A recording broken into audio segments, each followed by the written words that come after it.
ৰঘুপতি ৰামচন্দ্ৰৰ আন এটা নাম ৰঘুপতি। ৰামচন্দ্ৰৰ জন্ম হৈছিল লংকাৰ ৰাৱণ বিনাশ কৰিবলৈ। লংকাৰ ৰাৱণ বিনাশ হ'ল সঁচা, কিন্তু তাৰ পিছত জন্ম হ'ল হেজাৰ হেজাৰ ৰাৱণৰ।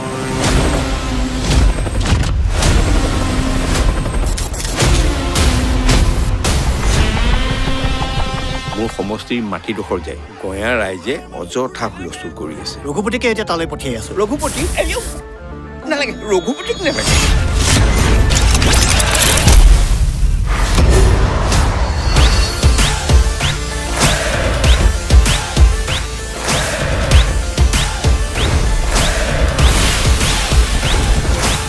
ৰঘু চৰি আপুনি ইয়াত কিয়? ইয়াত কিয়? আবে ঘৰত কাৰেণ্ট নাছিল, বৰ হৈ আছিল, সেইকাৰণে ইয়াত চুইচাইড কৰিবলৈ আহিল। বৰ ভয় লাগে পাই। দিওঁতে থওঁতে দাই লাগে বুলি। তাতে গৃহিণী নথকা ঘৰ যে আমাৰ এনেকুৱাই আৰু। শান্তিত আছা? কি ক'লে? তেখেত শান্তিত থকাৰ কামনা কৰিছিল। I want to be a teacher. সৰু ল'ৰা ছোৱালীক পঢ়াই মই বৰ ভাল পাওঁ। কি তুমি গাঁৱত গৈ চাকৰি কৰিবা? মাষ্টৰনী বাইদেউ।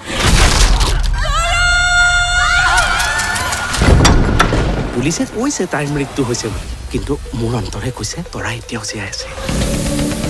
এইটো ছুইচাইড নহয়, মাৰ্ডাৰ। চাওক, মই আপোনাৰ ব্যক্তিগত ক্ষতিৰ বাবে দুখিত, কিন্তু ইনভেষ্টিগেশ্যন কৰিবলৈ পুলিচ আছে। তোমাৰ কাৰণে মই চব এৰি থৈ ইয়ালৈ গুচি আহিল, আৰু তুমি you are selfish. Get out. Raghu, get out! কোন তই? মই কোন সেইটো পিছত গম পাবি, কিন্তু ইমান ইম্পৰ্টেণ্ট ইনফৰমেশ্যন আছে যেতিয়া বৰ দৰকাৰী মানুহ নহয় মই। কিনি পেলাৰ থাক। আবে ইয়াত বহুত পাৱাৰফুল মানুহ ইনভলভ হৈ আছে। সিহঁত ধুমুহা হয় বে, ধুমুহা।